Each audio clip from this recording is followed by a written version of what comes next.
is Grandma Clements in the summer of 2013. She was diagnosed with bladder cancer. They found it by going to her urologist for frequent visits and for constant UTIs. This is her granddaughter. She's my roommate, and she told me it was okay to use this.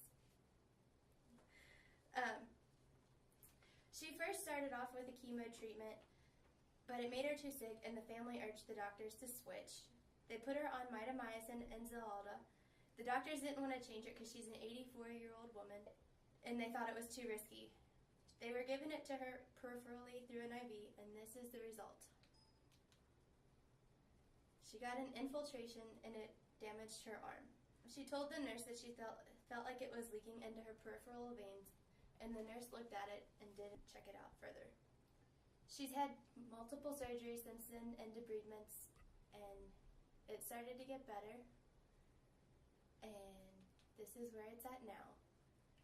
The most common type of bladder cancer is transitional cell carcinoma. The cancer starts in the epithelium of the bladder. Being the innermost layer, most of the symptoms have to involve the process of urination or the urine itself, such as hematuria, pain and burning upon urination, and an increase in frequency. The standard treatment is surgical removal of any superficial tumors followed by intravesical drug therapy. One of the most common drugs that is given is mitomycin C. Typically, these drugs are given directly into the bladder to reduce the risk of tumor reoccurrence. Though in Miss Grandma Clements' case, the choice was made to give the drugs peripherally, leading to the medical error that resulted in irreversible damage. Each hospital and outpatient clinic that administers oral and parenteral chemotherapy follows a strict set of protocols and guidelines while doing so. According to their website, Marquis Cancer Center has selected to follow guidelines and practice recommendations set forth by the American Society of Clinical Oncology. They say for administration of parenteral chemotherapy, the ASCO recommends for chemotherapy administration, the nurse who is administering the chemotherapy confirms with the patient his or her planned treatment prior to each cycle.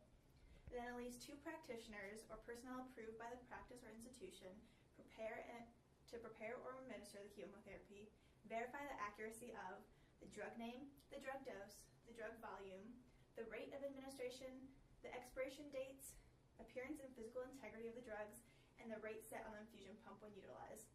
The nurse who is administering the chemotherapy documents that verification in the previous part was done. At least 2 individuals in the presence of the patient verify the patient identification using at least 2 identifiers, like their medical record number or their date of birth. Extravasation management procedures are defined and aligned with the current literature and guidelines. The antidote orders are set, and antidotes are accessible during the time of infusion. The most important part is that the appropriately licensed practitioner must be on site for the initiation of first doses of parenteral chemotherapy and should remain readily available for the patient throughout the entire administration of the chemotherapy. This practitioner must be knowledgeable of responses to life-threatening emergencies and be able to implement antidotes when needed. In the case of Grandma Clements, there were several risk factors and system errors that played into the extravasation that caused the permanent damage to her arm, and we're going to talk about a few of those. Risk factors for extravasation include small or fragile veins, hard and or sclerosed veins, as might be seen in a patient who's had several rounds of chemotherapy, prominent but mobile veins, as are often seen in the elderly, known disease states which impair circulation and sensation, such as peripheral artery disease and diabetes, predisposition to bleeding and or anticoagulant therapies, communication difficulties which hinder early reporting, which may include aphasia from strokes, prolonged infusions, and obesity, which make veins harder to find. Minimizing the risk of extravasation, it's very important that the nurses have proper training. All staff involved in the management and infusion of cytotoxic drugs must be specially trained. Training should include not only how to safely and effectively administer these medications, but also how to respond to adverse outcomes, such as extravasation. Minimizing the risk also includes access placement. Correct placement of the IV access is vital to ensure that extravasation does not happen. Identification of the most appropriate cannulation site should be undertaken before insertion. Large veins in the forearm are recommended for peripheral administration and cannulation over joints. The inner wrist and the lower extremity should be avoided, and veins in the antecubital space or the dorsum of the hand are not recommended for vesicant drug administration. Also, it's very important to choose the right equipment. The type of equipment selected to gain access is very important. Winged steel infusion devices or butterfly-tipped needles should not be used because they can easily be displaced and puncture through the venous wall. Instead, flexible cannulas should be used. The golden standard, however, still remains the central venous access device, which will be discussed later. Most vital of all, however, is monitoring, and this is really where the system failed Grandma Clemens. Finally, after cannulation, you should check for blood flow and then flush with 10 milliliters of normal saline and check for signs of infiltration or extravasation. Flushing with 10 to 20 milliliters of saline, as well as an additional check for blood return, should be performed between each different drug infusion when the infusions are changed or a new drug is started. Most importantly, the insertion site should be monitored for signs and symptoms of extravasation, such as swelling, pain, redness, slowing of the infusion rate, and the site needs to be assessed every hour. In the case of Grandma Clemens, she expressed that the site did not feel correct, and yet the nurse did not come back and reassess the site. So what do you do when extravasation does occur? The European Society for Medical Oncology and the European Oncology Nurses Society have some clinical practice guidelines for the management of chemotherapy extravasation that are widely recognized as being the gold standard. So when extravasation occurs, you need to stop and disconnect the infusion. Leave the needle in place. Identify the extravasized agent. Leaving the cannula in place, gently try to aspirate as much of the solution as possible. Record the volume that you removed in patient records. Avoid manual pressure over the extravasated area. This, in the case of Grandma Clemens, was not done and most likely led to a furthering of the extravasation fluid in the tissue. Then you should remove the cannula. Mark with a pen the outline of the extravasated area. Notify the physician. Start specific measures as soon as possible.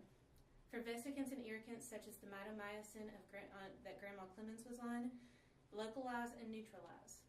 To localize, apply cold, dry compresses for 20 minutes 4 times daily for 1 to 2 days and avoid alcohol compresses, helping to localize the extravagant agent in the skin.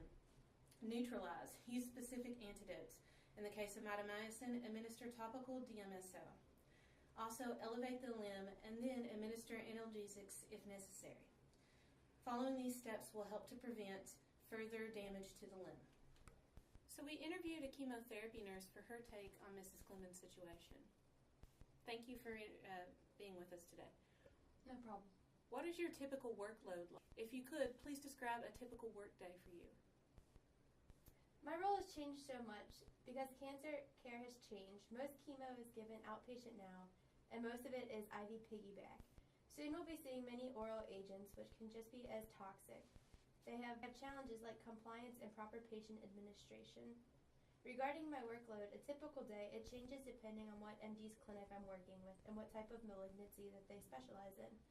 A nurse will have typically 4 to 8 patients depending on the patient acuity and the chemo load. Many and most of the treatment protocols require monitoring due to the potential hypersensitivity reactions. We spend a lot of time addressing chemotoxicity like dehydration, nausea, infection, and platelet and red blood cell depletion. We also perform many bone marrow biopsies and some thoracentesis and paracentesis. We've talked to you about Mrs. Clemens and you've reviewed her case files. What do you think may have led to the error in this case? If I recall, there was multiple necrosis down to the bone, and I believe multiple plastics interventions were necessary. I believe mitomycin was the agent, and the issue of extravasation and chemotherapy is always one of the dreaded ones in my field.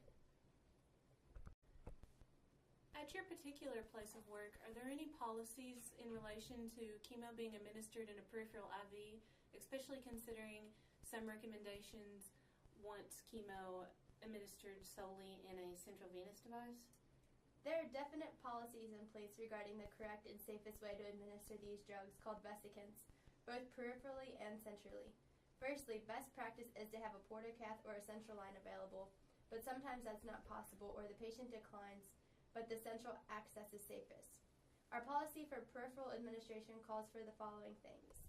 1, a consigned cent for each named chemo. The nurse giving the drug starts the IV, and she will know if it was a clean stick or if it may have been compromised. Blood return is confirmed with normal saline and is maintained throughout the peripheral injection. Monitored 1 to 2 mL of drug using a tourniquet as needed. A normal saline flush drip is maintained. The chemo is given at the closest Y site. The patient, if alert, is asked to verbalize immediately if there's any discomfort, pain, or burning related to the IV. Stop the IV if the pain or swelling occurs and try to extract or pull back on any possible drug. Leave the IV in place in case of any steroids are recommended. Call the MD for suspected or actual extravasation. Alert the pharmacy. There are different treatments and different agents to minimize and counteract the damage, but for the most part, drug prevention is key. If the patient has a central line, you must confirm the integrity of the line with a blood return before starting with 3 to 5 mL of the drug. Always ask the patient to report any discomfort, especially with women with breast tissue, that can move to displace the Huber needle from the port. If not sure that the needle is in the right place of the port or leaking, do a port study in radiology. In some ports, you'll see a fibrin flap on the end of the catheter and you will not get a blood return. We are comparing our protocols to the protocols of Nova Scotia. Nova Scotia has an extensive protocol for administering IV chemotherapy. They must monitor for chemo-induced hypersensitivities and reactions as determined by the drug. They have an extensive list of drugs and reactions that they must monitor for. They must extensively question the patients for any pain or burning or any other signs of infiltration. The frequency of the assessment depends on the drug being administered. The nurses must be certified in administering chemotherapy, and they have an extensive checklist that they must go through when doing the assessment. In our case, the patient's complaints were not assessed by the nurse. These are ways to administer chemotherapy. This is a cannula or a peripheral IV. It can be in the hand or forearm. You need to be very careful with extravasations with these types of IVs. This is what was used in the beginning of treatments with Grandma Clements, and this is where her problems began. This is a PICC line or peripherally inserted central catheter. It's a safer method to deliver chemotherapy. It's used for short-term use only. This is a central line, and these can be short or long-term. They may be tunneled or not tunneled underneath the skin, and they can be hidden underneath the patient's clothing. After they are inserted, you'll need an x-ray to confirm the placement of the catheter. And this is a portacath. This is inserted while patient is put to sleep. The catheter is inserted into the superior vena cava and can be palpated underneath the skin. After Grandma Clements' extravasation, she got a portacath inserted in her, and she coded during the procedure. We went over a lot of the ways that chemotherapy administration can go wrong and how some of these side effects can really affect our patients. So here are our suggestions for some system improvements. The first is the use of central line catheters or ports in the patients whenever possible. That leads to less probability of any sort of issues coming up when you are administering the chemotherapy. The second would be doing 15-minute checks on all patients who are receiving chemotherapy through a peripheral IV. This check, as noted by our nurse that we interviewed previously, should be done by a chemotherapy certified nurse so she knows what some of these side effects could look like and what to do about. Finally, a stricter enforcement of all chemotherapy infusion protocols and smaller patient-to-nurse ratios. That way, when a patient has an issue, the nurse is able to respond quicker. And we're happy to report that Grandma